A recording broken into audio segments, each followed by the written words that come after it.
Hello and welcome to my channel Manish Kumar my important topics, and today I am going to discuss the third important factor, third important work which comes under if we talk about the several other works which includes under marketing, right? तो इसके पहले मैंने video बनाए थे ट्रांसपोर्टेशंस के ऊपर, storage के ऊपर, जो कि पहला था हमारा नीड ऑफ फिजिकल रिसोर्स की लिस्ट में, जो कि मेरी लिस्ट का नाम है नीड ऑफ फिजिकल रिसोर्सेज। इसमें पहला आता है ट्रांसपोर्टेशन, दूसरा स्टोरेज, तीसरा स्टैंडर्डाइजेशन एंड ग्रेडिंग, चौथा रिस्क, पांचवा मार्केट फाइनेंस और छठा market information and market research.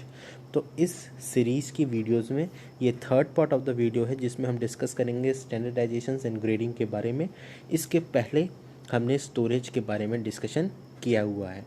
तो अगर हम बात करें स्टैंडर्डाइजेशन एंड ग्रेडिंग सिस्टम के बारे में, स्टैंडर्डाइजेशन का मतलब होता है प्रमापीकरण, इन हिंदी में प्रमापीकरण, और ग्रेडिंग का मतलब होता है श्रेणीकरण, ग्रेड्स करना।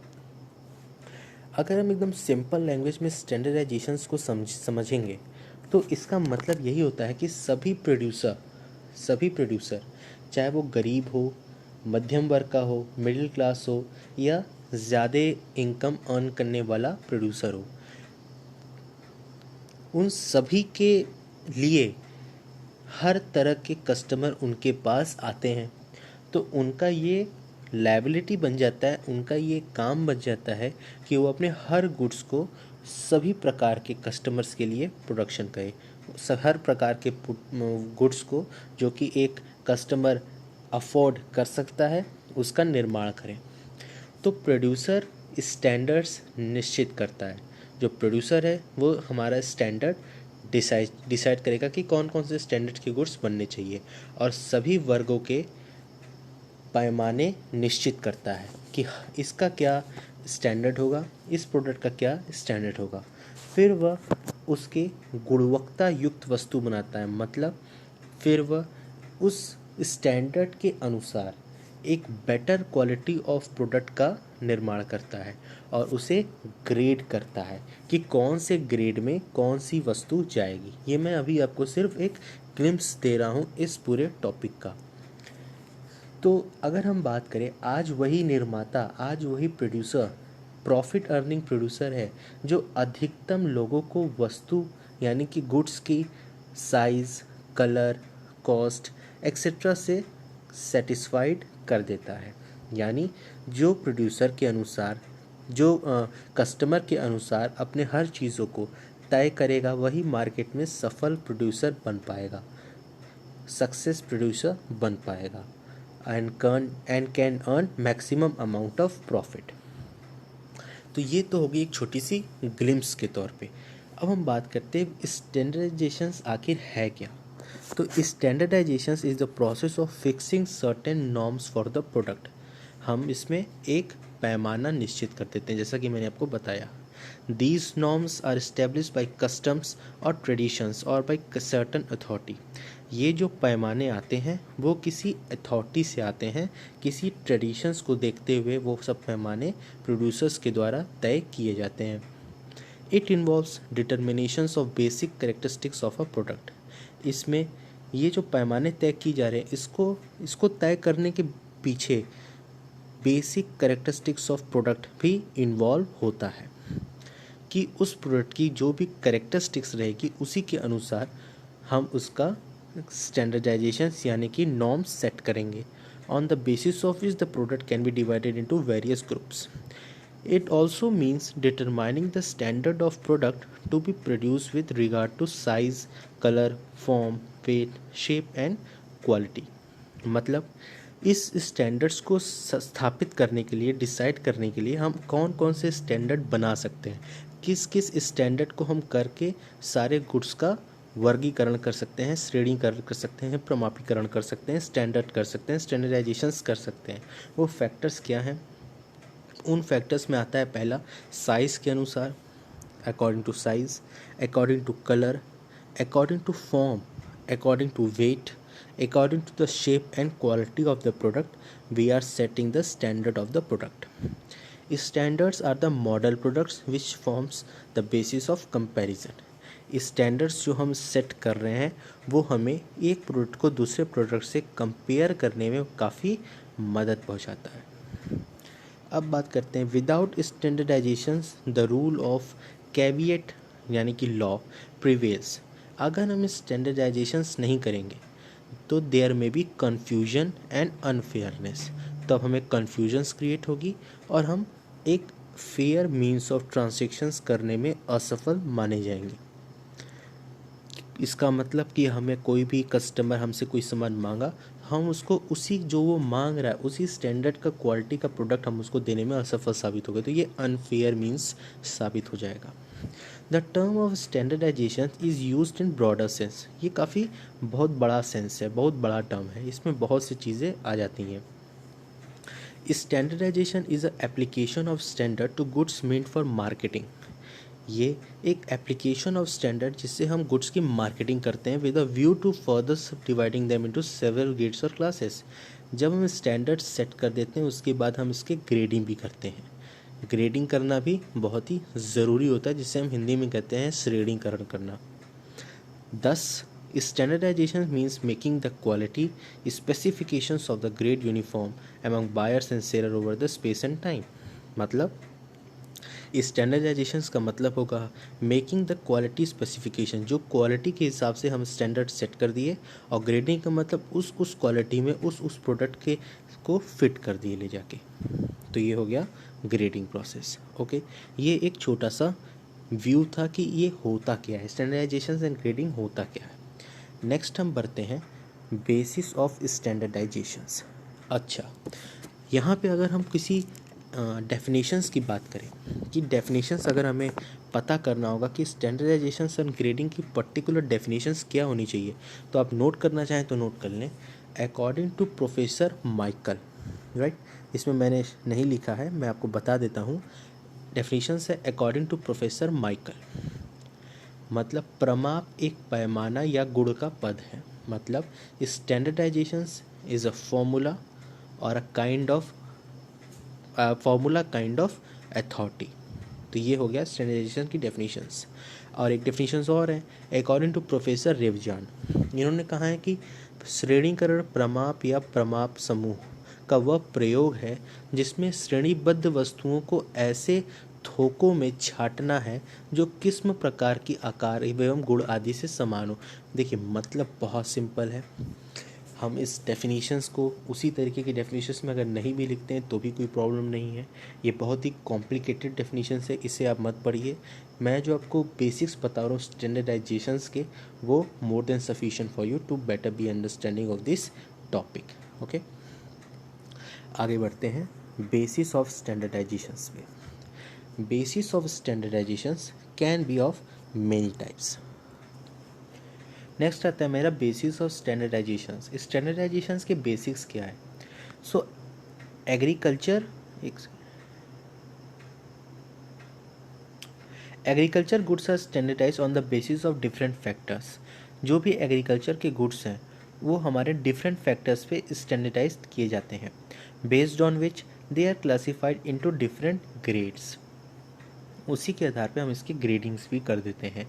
The following are some of the factors on the basis of standards are set. वो कौन कौन से फैक्टर्स अगर हम उसके बारे में बात करें जिसके हिसाब से स्टैंडर्ड्स सेट किए जाते हैं, तो उसमें पहला आता है on the basis of quantity, weight and measures. कितने क्वांटिटी है किसी भी प्रोडक्ट्स की, कितने वज़न का सारे प्रोडक्ट्स हैं और उसकी मात्रा कितनी है, इस पे भी हम स्टैंडर्ड सेट कर सकते हैं। On the basis of size and shape, कितनी बड़ी चीज़ है, किस आकार की है, इस पे भी हम स्टैंडर्ड सेट कर सकते हैं। On the basis of colour such as apples, colour के बेसिस पे जैसे रेड, ब्लू, ग्रीन, ऑरेंज, तो इस पे भी हम स्टैंडर्ड सेट कर सकते हैं कि रेड कलर का वस्तु यहाँ रहेगा, ब्लू कलर का वस्तु यहाँ रहेगा, येलो कलर की प्रोडक्ट यहाँ रहेगी। On the basis of quality such as food grains and cotton, quality के हिसाब से भी हम अपना स्टैंडर्ड सेट कर सकते हैं, जैसे कि फूड ग्रेन्स का क्वालिटी या कॉटन की क्वालिटी कैसी है उस हिसाब से हम अपना स्टैंडर्ड की सेटिंग करेंगे। अब अगर हम बात करें एडवांटेज ऑफ स्टैंडर्डाइजेशंस, एडवांटेज ऑफ स्टैंडर्डाइजेशंस भी होते हैं, तो कि हम तभी तो हम इसके बहुत एडवांटेज है तभी तो हम इसको करते हैं। तो इसमें पहला है यूनिफॉर्मिटी इन क्वालिटी। इसका मतलब with standardised goods there is a homogeneity and consistency in quality. अगर हम गुड्स की स्टैंडर्डाइजेशंस कर दें तो उसमें एक समानता और कंसिस्टेंट इन क्वालिटी बरकरार बनी रहती है। Hence a consumer can buy a product without much hesitation. अगर हम स्टैंडर्ड सेट करके सब गुड्स को अलग अलग करके रखते हैं, आराम से अच्छे तरीके से रखते हैं, तो कोई भी कंज्यूमर प्रोडक्ट्स को खरीदते वक्त हिचकिचाएगा नहीं, रिस्क नहीं लेगा, उसकी quality of product will not change over a period of time, और उस प्रोडक्ट की जो क्वालिटी होगी वो पीरियड ऑफ टाइम तक चेंज नहीं होगी। तो इससे हमारी गुडविल इंक्रीज होगी। तो हमें स्टैंडर्डाइजेशंस करने चाहिए। नेक्स्ट है मेरा differential pricing. When goods are standardised and classified into various types, one can use differential pricing for different grades of product. अगर एक ही तरीके के, जैसे कि यहाँ पे लिखा है डेटॉल एंड सेवलॉन, दोनों ही सोप है, लेकिन उसकी टाइप्स की, उसकी प्राइसिंग की, उसकी ग्रेड्स की अगर अलग अलग तरीके का सोप्स भी रहेंगे तो भी हम उसकी प्राइसिंग अच्छे तरीके से कर सकते हैं, बांट के कर सकते हैं, अगर हम स्टैंडर्ड्स को फॉर्म किए हुए हैं। तो यहाँ पे हमें स्टैंडर्डाइजेशंस हेल्प करता है। Next is increased in demand. इसका मतलब हुआ as there is uniformity in size, form, quality and utility of all products of an enterprise. अगर हम साइज़ में, फॉर्म में, क्वालिटी में, यूटिलिटी ऑफ प्रोडक्ट्स की यूटिलिटी में अगर एक यूनिफॉर्म वे में हम उसको रखें तो the customer rely on this product. अगर यूनिफॉर्म रहेगा तो कस्टमर आसानी से उस पर भरोसा करेगा, तो sale of standardised goods increases, तो इसके कारण हमारी सेल बढ़ जाएगी। नेक्स्ट है eliminations of risk. The standards of the product are determined keeping in mind the habits, taste and the nature of consumer. इस प्रोडक्ट्स के स्टैंडर्ड को भी हम करते वक्त काफ़ी चीज़ों को ध्यान में रखते हैं, जिसमें हमारा कस्टमर की हैबिट, कस्टमर का टेस्ट, कस्टमर का nature and risk of selling standards goods is reduced. अगर हम इन सब चीज़ों को ध्यान में रख के स्टैंडर्ड्स सेट करेंगे तो risk of selling standard goods is reduced, तो रिस्क हमारा ख़त्म हो जाएगा। नेक्स्ट है expending the market. There is large scale production of standard goods which results in many types of saving in production, distribution, advertising and sales promotion. Because of these, the manufacturer is in a position to produce best quality goods at minimum cost, thus attracting a number of customer. Expand करना, market को expand करना। अगर हम goods के standards स्थापित कर देंगे तो हमें सेविंग्स होंगी प्रोडक्शंस में, डिस्ट्रीब्यूशंस में, क्योंकि एक तरीके का अगर हम स्टैंडर्ड सेट कर दिए तो हमें डिस्ट्रीब्यूशंस में भी फ़ायदा होगा, क्योंकि हमको पता रहेगा ना कि मेरी कौन सी, ये जो कस्टमर है, ये जो सेलर है वो किस तरीके की गुड्स चाहता है, तो हम उस प्रकार की गुड्स उसको आसानी से दे सकेंगे, प्रमोशन कर सकेंगे, एडवर्टीजमेंट कर सकेंगे। तो ये एक्सपेंशन ऑफ मार्केट में भी काफ़ी अच्छा रोल प्ले करता है। Because of this the manufacturer is in a position to produce best quality goods at minimum cost, thus attracting a number of customer. अगर हम स्टैंडर्ड सेट कर देंगे, हमें ये पता चल जाएगा कि इसी स्टैंडर्ड्स की गुड कस्टमर को पसंद आ रही है, तो उससे हम अपना प्रोडक्शन उसी क्वालिटी ऑफ गुड्स की प्रोडक्शन बढ़ा देंगे। और अगर हम एक ही चीज़ पे फोकस करेंगे तो उस प्रोडक्ट्स की क्वालिटी भी इन्हेंस होगी, तो इससे हम मिनिमम कॉस्ट में ज़्यादा कस्टमर को अट्रैक्ट भी कर सकते हैं। Next is availability of finance. मतलब finance can be obtain easily for standard goods as financial institutions prefer giving finance to those enterprise to deal in standard goods. अगर मेरे गुड्स का स्टैंडर्ड अच्छा है तो हमको फाइनेंस प्रोक्योर करने में भी कोई प्रॉब्लम नहीं आएगी, क्योंकि फाइनेंशियल इंस्टीट्यूशंस ये जानती है अगर स्टैंडर्ड अच्छा है तो उसका फाइनेंस मेरा आराम से ये वापस कर सकता है, क्योंकि इसकी गुड्स तो बिक जाएंगे आसानी से, तो मेरा फाइनेंस भी अच्छे से ये वापस कर पाएगा। नेक्स्ट है नो नीड फॉर इंस्पेक्शन। मतलब there is no need for inspecting the quality of product as form of size, quality and utility of all the product in a lot are uniform in all respects, the consumers are convinced with it. मतलब अगर हम standards form करके अपने सारे goods की selling करेंगे तो हमको ये इंस्पेक्ट करने की ज़रूरत नहीं पड़ेगी कि क्वालिटी ऑफ प्रोडक्ट कैसी है, in the form of size कैसा है, क्वालिटी कैसी है, यूटिलिटी ऑफ प्रोडक्ट कैसी है, और भी तमाम यूनिफॉर्म एस्पेक्ट्स हमारे सामने रखे जाते हैं, लेकिन हमें चेक करने की आवश्यकता नहीं पड़ेगी, क्योंकि स्टैंडर्ड्स पहले से ही सेट हैं एंड कंज्यूमर उससे कन्विंस्ड भी हो जाता है। नेक्स्ट है standardisation helps to reduce inventory item.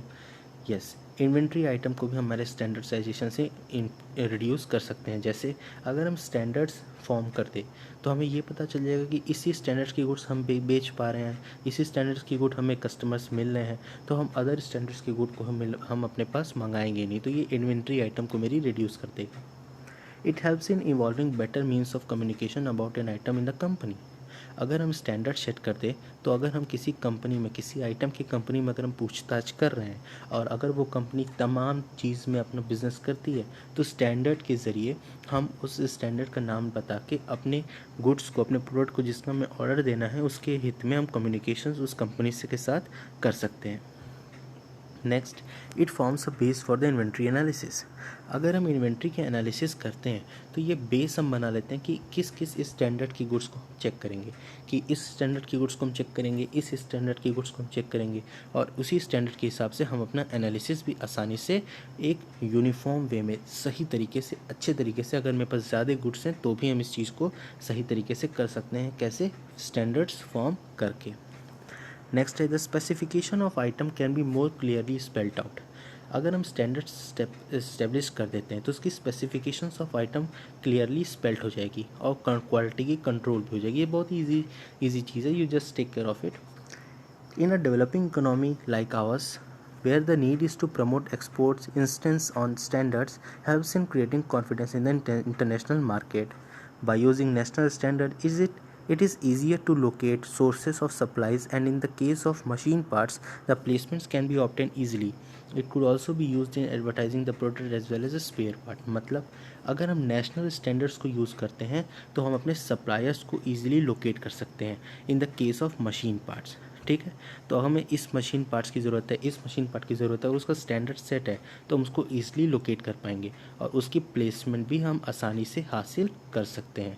It could also be use in advertising the product as well as spare parts. और स्टैंडर्ड्स अगर हमने सेट किए हुए हैं पहले से ही तो उस स्टैंडर्ड का नाम लेके हम उसकी एडवर्टाइजिंग भी ईजिली कर सकते हैं। तो ये तो बात होगी हमारी स्टैंडर्डाइजेशंस की।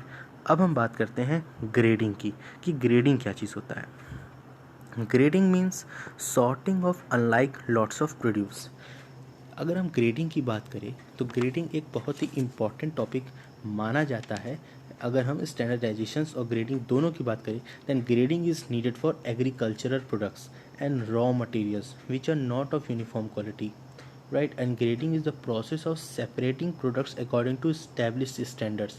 जो भी हम स्टैंडर्ड्स की स्टैब्लिशमेंट किए हैं उसी के अनुसार अगर हम गुड्स को बांटते हैं, सेपरेट करते हैं तो उसको हम ग्रेडिंग का नाम देते हैं। ये एक तरीके का स्टैंडर्डाइजेशंस का एक इम्पॉर्टेंट फंक्शन होता है। तो हम आगे बढ़ते हैं, इसमें लिखा क्या है। Grading means sorting of unlike lots of products produce into different lots according to quality specifications laid down. Each lot has substantially the same characteristics as far as the quality is concerned. Grading is an important function of standardization. It implies the division of product. Yes, यहाँ पे हम division of product कर सकते हैं, किसमें? Classes में। Made up of unit processing similar characteristics of size and quality. किस किस साइज़ की हमारे पास गुड्स है उसकी हम क्लास बना लेंगे कि इस साइज़ की गुड्स की इतनी क्लास हैं, इस साइज़ की गुड्स की इतनी क्लास हैं, और इस क्वालिटी की भी गुड्स की हम क्लासेस का निर्माण कर सकते हैं और इसी को हम ग्रेडिंग कहते हैं। Grading is mostly done in the case of raw material, mineral product and agricultural product. There is no need to divide industrial product as they are produced according to the predetermined standards.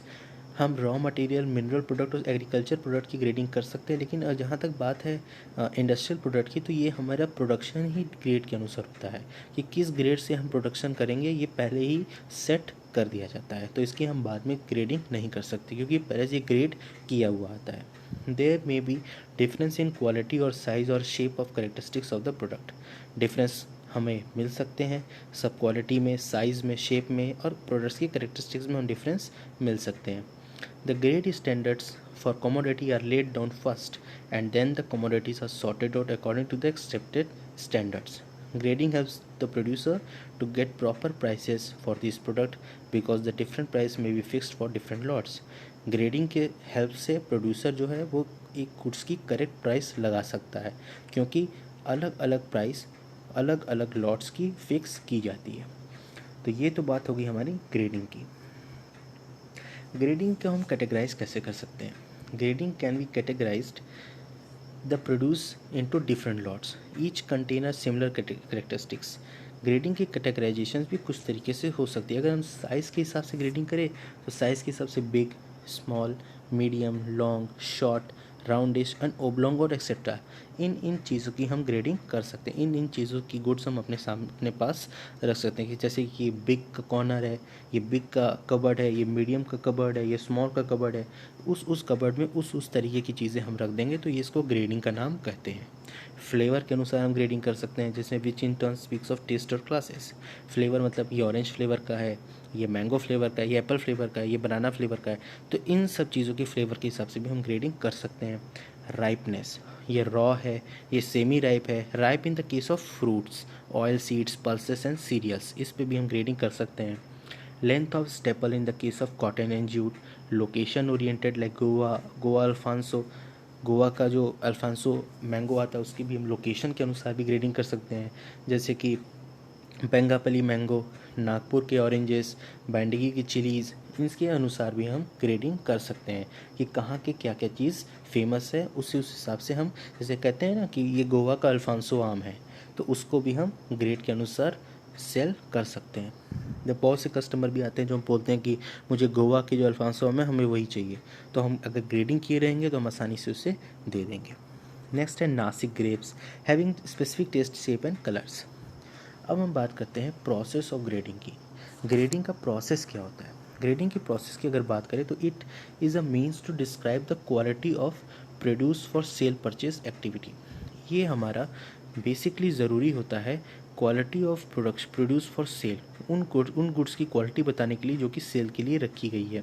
तो ये grading इसके लिए ज़रूरी है। दूसरा, it protects consumer from unfair trade practices by traders और farmers and also enables farmers to get price as per the quality and the grade. अगर हम ग्रेड सेट कर देंगे तो फार्मर्स को उसी के अनुसार पैसे मिलेंगे और हम ग्रेड के अनुसार किसी भी अनफेयर ट्रेड प्रैक्टिसेस को संभव नहीं होने दे सकते। नेक्स्ट है, it works as a basis of for fixing price and premium price as per quality.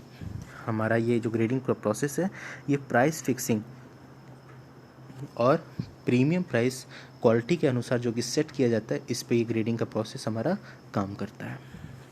Next हम बात करते हैं advantage and importance of grading. So grading in general is helpful to all the stock holders in agro related activities, the farmers, traders. तो सभी के लिए grading important है। तो पहली एडवांटेज है प्रोडक्शन ऑफ लार्ज स्केल। अगर हम प्रोडक्शन लार्ज स्केल पे करते हैं तो कैसे एडवांटेज मिलता है? Goods are produced on a large scale as grading of goods helps in increasing its demand. It becomes easy for a producer to produce these goods on a large scale as goods are graded. So it's in easy language you can very well understand. Next is increase in sales. Customer do not bother to inquire about the goods graded as they are very easy to be sold. Therefore, marketing of graded goods becomes easy. Third, quality certainty. Certainty provides producer a reasonable price for their products and provides standard goods of uniform quality to customers at reasonable prices. It helps the producer as well as the buyers. Fourth, helpful in financial management. For the financial management of the enterprise, graded products are very helpful. These products can be used easily as security loans can be arranged as security of these products. Next, helpful in future contract. Supply contracts may be entered into future for graded products as the identification of graded products becomes easy and different types of products are divided into different groups. Next is it makes it makes price more reasonable to grades and there will be difference in the price as per the quality. Grading के अनुसार जो भी price रहेगी वो reasonable grades के अनुसार ही तय की जाएगी और उस पर हम डिफ्रेंशिएट नहीं कर सकते according to the quality, according to the price. हम प्राइस को डिफ्रेंशिएट नहीं कर सकते। नेक्स्ट है simplification of storage and marketing of different grades. अगर हम ग्रेडिंग कर देंगे तो हमारे पास स्टोरेज की बहुत ही सिंपल फार्मूला स्थापित हो जाएगा कि हम उसकी स्टोरेज कैसे कर सकते हैं और अगर हम ग्रेडिंग कर देंगे तो डिफरेंट ग्रेड्स की मार्केटिंग का भी हमें एक व्यू मिल जाएगा, एक तरीका मिल जाएगा। नेक्स्ट है loans can be given based on stored goods as per the grade. Yes, loans can also be given. अगर हम ग्रेड उत्तम क्वालिटी का ग्रेड है मेरे पास तो उसके हिसाब से हमें लोन ज़्यादा मिल जाएगा। न्यूनतम क्वालिटी का ग्रेड से हम स्थापित किए हैं तो उससे लोन कम भी मिलता है। Next is easier to understand quality available for each grades.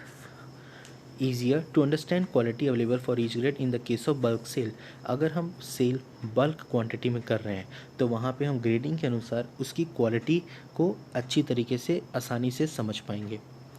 Based on grades, quality and quantity, it is easy to estimate value for loans against stock. अगर हम ग्रेड्स स्थापित करके लोन लेने जाएंगे तो जो लोन हमें देगा वो आसानी से मेरी वैल्यू की, मेरे गुड्स की अच्छे तरीके से आसानी से वैल्यू कैलकुलेट कर लेगा और उसी हिसाब से मुझे लोन प्रोवाइड कर देगा अगर हमने ग्रेडिंग की हुई है तो. Next is price comparison by consumers is easy to due to grade identity. Price customer के लिए प्राइस कंपैरिजन ईजी बन जाता है अगर हम ग्रेडिंग प्रोसेस को अपनाए हुए हैं. The buyer expects least or no risk in his purchases. अगर हम ग्रेडिंग कर देते हैं तो बायर को भी ऐसा लगता है कि हम उसे धोखा नहीं दे रहे हैं और इसे खरीदने में कोई रिस्क नहीं है. नेक्स्ट है grading helps to create perfect competition in the market as it will set a good standard or equivalent grades and materials competitions. It's very easy. Next is overall marketing cost can be reduced as repeat evaluation, spot separations and doubts in the mind on consumer are avoided. So these are the few points as far as the advantage and importance of grading is concerned. Next is importance, usage, advantage, standardizations and departmentalizations. Advantage प्रामाणिकरण यानी कि डिपार्टमेंटलाइजेशंस और स्टैंडर्डाइजेशंस की advantage हमें क्या प्राप्त होती हैं इसके बारे में अब हम बात करेंगे. तो पहला एडवांटेज हम कंज्यूमर के हिसाब से बात करें तो इसमें पहला है कंपेयरिंग कॉस्ट, मूल्य की तुलना करना. तो when the seller shows goods to us and tell its cost, so we suddenly compare with low cost goods and seller not required to give details also. Second, feasibility in purchasing. If for all the gender, for all the age, income, goods products are present in the market, then there will be easy in purchasing of the goods. Next is advantage to seller. Under this, the first is ease in selling.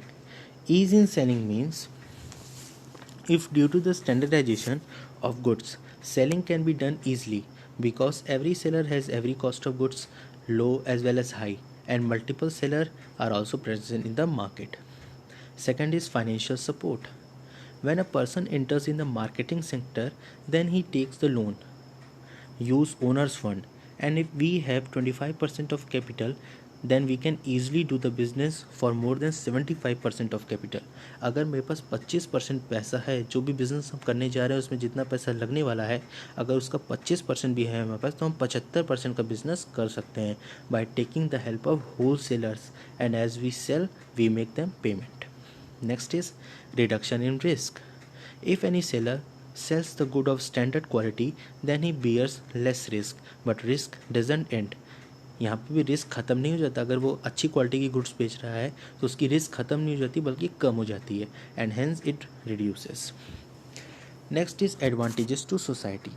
Advantages to society under this first is ease in transferring of goods, which means today in the new marketing concept, transferring of goods is easiness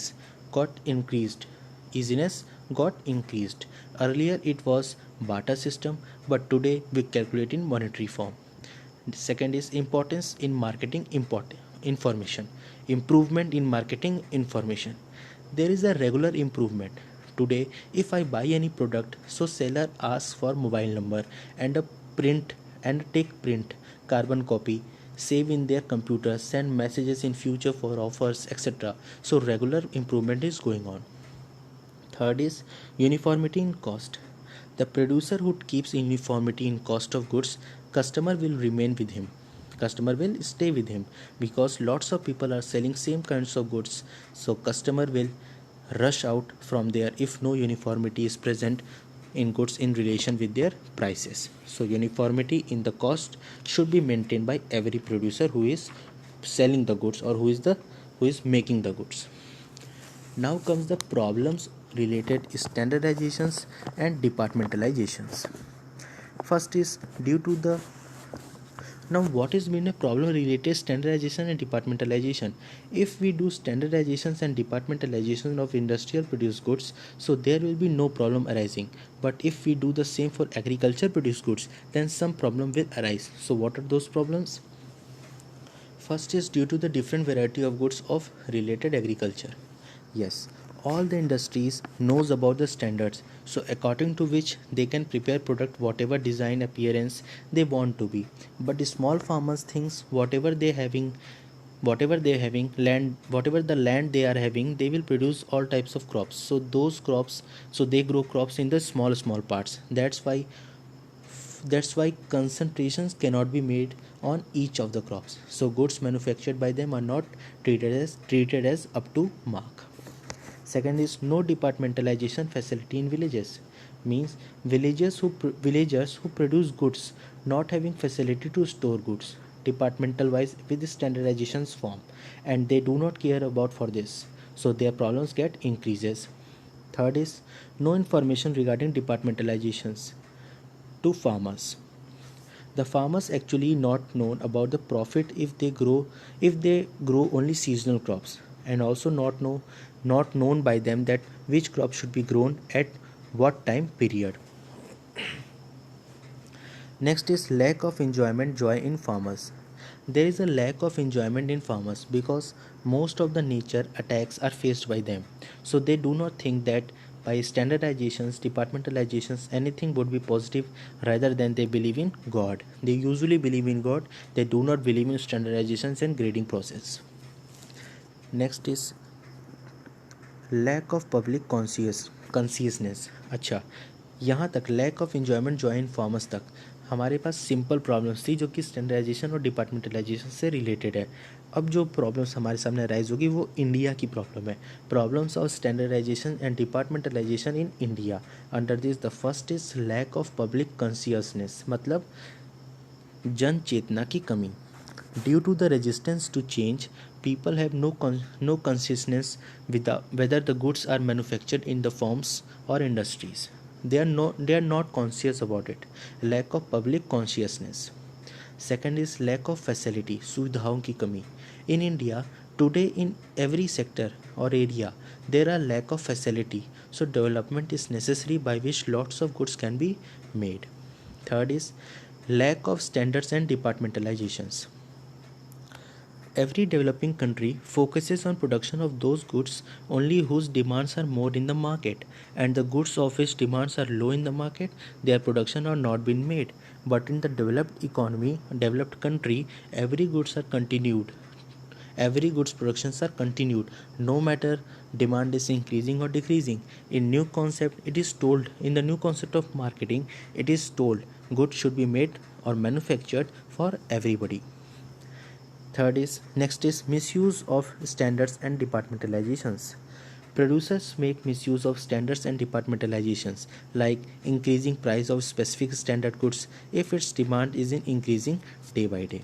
Yes, producer usually do these kinds of things also. And the last is lack of experience testing facility, मतलब कि परीक्षण सुविधाओं की कमी. In India, there is no testing facility of standardizations and departmentalizations. Government decide the cost of food crops but not put control over the private sector, because in election private sector only gives the money to them. So government only demands for the tax from private sector and give freedom to make ups and downs in their prices policies. So these kinds of things usually plays a bad role and act as a problem related standardizations and departmentalizations. So this is the video regarding standardization and departmentalization. I have covered each and every point. In the previous video I have discussed about storage and all, and in this video I have discussed about standardizations and grading system. So this is the full detail. Do like, share and subscribe my channel Manish Kumar on important topics to get all the information regarding BCom, and in the next video I will discuss about risk factor. Okay, so till the time, do subscribe my channel to get all the latest updates regarding each and every subject of BCom. Thank you.